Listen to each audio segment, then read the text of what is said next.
สัพพัง สัพพัง อาปารทัง อาปารทัง ขมาทุโนพันเต ขันโนพันเต หุงขาทั้งหลาย สัพพะทั้งหลาย ขอคารวะ ขอคารวะ ต่อพระพุทธเจ้า ต่อพระพุทธเจ้า พระธรรมเจ้า พระธรรมเจ้า พระสังฆเจ้า พระสังฆเจ้า คารวะต่อบิดามารดา คารวะต่อบิดามารดา บรรพส้นบรรพบุรุษ บรรพบุรุษ ครูอาจารย์ ครูอาจารย์ คารวะต่อ คารวะต่อ เจ้าที่เจ้าทาง เจ้าที่เจ้าทาง เจ้าบ้านเจ้าเฮือน เจ้าบ้านเจ้าเมือง ภูมิเทวดา ภูมาเทวดา ลูกค้าเทวดา ลูกค้าเทวดาม เหสักขาเทวดา มเหสักขาเทวดา การลวงมาแล้ว การหลวงมาเลย ถ้าผู้ขาทั้งหลาย เทวดา ได้รวมเดิน ได้ร่วมเดิน ด้วยกายก็ดี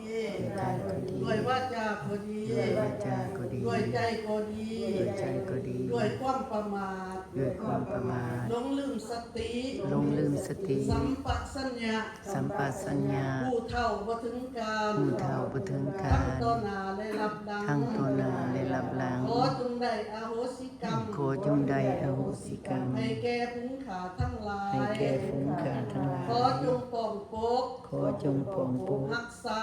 รักษา ชีวิตอินทรีย์ ชีวิตอินทรีย์ ครอบครัวเฮือนซ่าน ครอบครัวเฮือนซ่าน ลูกหลานเล่นหลอน ลูกหลานเหลนหลาน ญาติพี่น้อง ญาติพี่น้อง เพื่อนมิตร เพื่อนมิตร ที่อยู่ใกล้และอยู่ไกล ที่อยู่ไกลและอยู่ไกล อ่า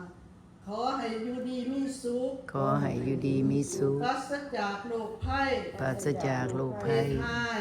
อินหา อั ย นตราย อันตราย ทั้งหลายทั้งปวง ทั้งหลายทั้งปวง ทรัพย์สมบัติใด สมบัติใด ๆที่มนุษย์ต้องการ ที่มนุษย์ต้อง ที่มนุษย์ต้องการปรารถนา ขอจงเกิดขึ้นนี้ ขอจงเกิดขึ้นนี้ แก่ผู้ขาทั้งหลาย แก่ผู้ขาทั้งหลา ต ย ลอดการต่อไปด้วยเถิด ตลอดการต่อไปด้วยเถิด สา ๆสา ธุ ธุสาธุสาธุ พอกันนะคนสาธุอุกาสะมายังพันเตวิสุงวิสุรัตนาทายา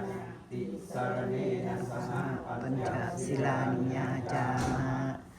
ทุติยมปิมยังพันเตวิสุงวิสุรัตนาทายะ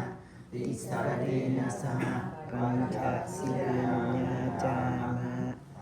ตติยมปิมยังพันเตวิสุงวิสุรัตนาทายะติสารเนนะสหปัญจศิลานิยาจามะ